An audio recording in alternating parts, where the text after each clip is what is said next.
So I think we can all agree that quarterback is a huge problem going forward for this team, but that doesn't mean that we don't have problems elsewhere. The other side of the ball, the defense in particular, needs some help, and they're going to need some help in a big way next season. We're going to have a lot of positions that we need to address. And for this video, I want to focus on the edge rusher position, most notably the opposite of Danielle Hunter. So just to recap, last week, Yannick Ngakoue was traded to Baltimore. He's gone. He is no longer part of this team's future. It would have been nice to have two bookends like Danielle Hunter and Ngakoue, but that is no longer in the cards, thanks to a really poor 1-5 start. So we're going to take a look at Kwity Paye from Michigan, edge rusher in the Big Ten.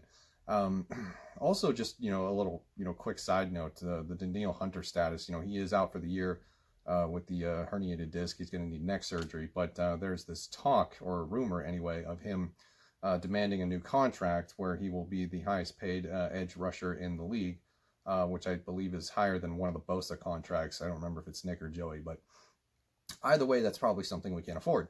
So hopefully it doesn't come to that. We'll cross that bridge when we get to it. But right now, I want to take a look at some of the potential fill-ins that we could draft next season.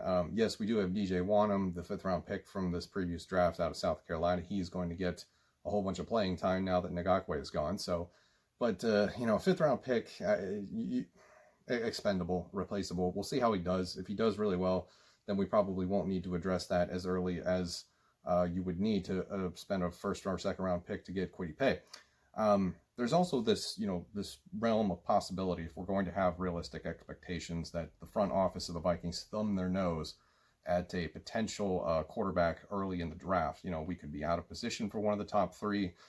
We could be somewhere in the late 1st round where maybe it's too early to get a Zach Wilson or a Kyle Trask, or maybe they don't even want a quarterback early because they have themselves tied to the hip with Kirk Cousins, and next year is going to be a do-or-die season where if they don't put a good product on the field and they don't have success, they're probably all getting fired. And that's not something that you want to hedge a rookie quarterback on. So there's a possibility we might not see one, as bad as we want one. So Kwity Paye, what does he bring to the table from the edge rusher position? Senior, 6'4", 6'3", depending on what website you visit, 272 pounds, and I have his stats for the past 3 seasons. I went ahead and I skipped 2017 because that was his freshman year. He only played 2 games. I found it was rather irrelevant. And so far in 2020, he's only played the 1 game, which was this previous Saturday night in Minnesota. So for the 2018 season, 10 games, 27 tackles, 5.5 tackles for loss, 2 sacks. Not bad considering he was, probably on the bottom of the depth chart with, what was his name, Rashawn Gary there, and a few others. So overall, not a bad first season.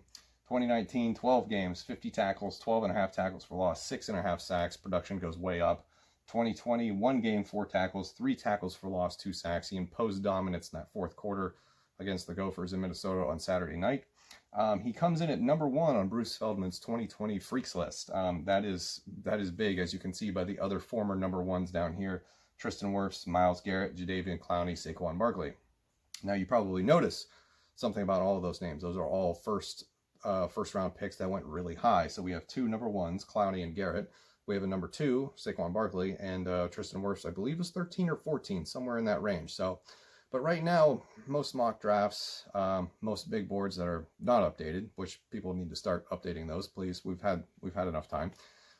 He's not really going that high. So this is probably somebody who can be had somewhere in the middle of the 1st, late 1st round, and there's a potential he could slip into the 2nd.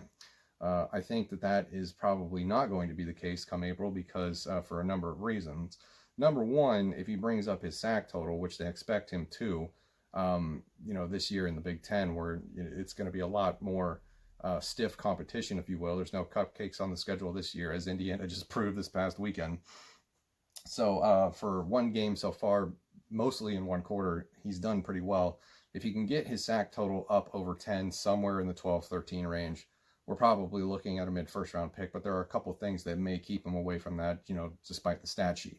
Taking a look at where he is currently on 2021 draft boards, he's, pretty consistently in the late 30s or 40. So the Draft Network has him at 39, Tankathon has him at 39, PFF's Mike Renner has him at 39, and Matt Miller from Bleacher Report has him at 40. So the irony of the situation is that we traded away the 2nd round pick to get Yannick Ngakoue, and now we were only able to recoup a third for him. So that second round pick that is now gone to Jacksonville is likely going to be a top 40 pick. So that's a pick that could have been used to get Kwity Paye if the situation holds as is, but I think that's likely to change. So for the pros for Kwity Paye as the edge rusher, he does have the freakish athleticism.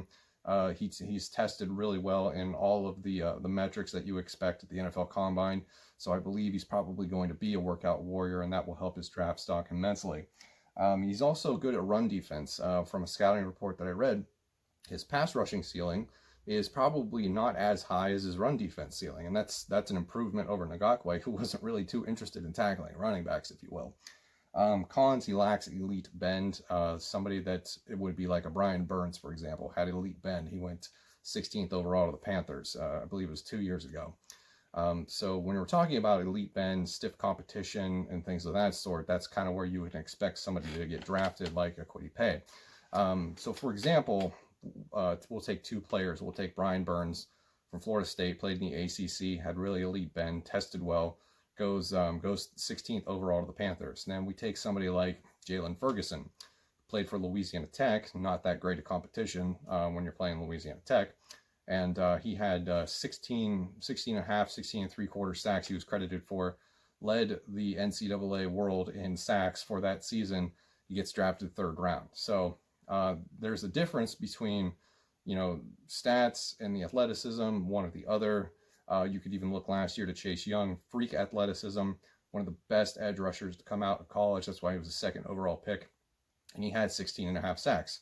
But when you're somebody like Jalen Ferguson, who doesn't have the elite athleticism and doesn't test very well, you can have all the stats you want. You're probably not getting picked in the first or second round. So if he has the stats to back it up, I think you're looking at a mid-first round pick here. Probably somewhere in, 15 to 20, I would say. This is October. It's still early. A lot can change. If he doesn't have a big productive year, probably looking at second round because he just doesn't have the elite bend, and he doesn't have the length, if you will, to contest with long arm tackles and offensive linemen. So that is a look at Kwity Paye.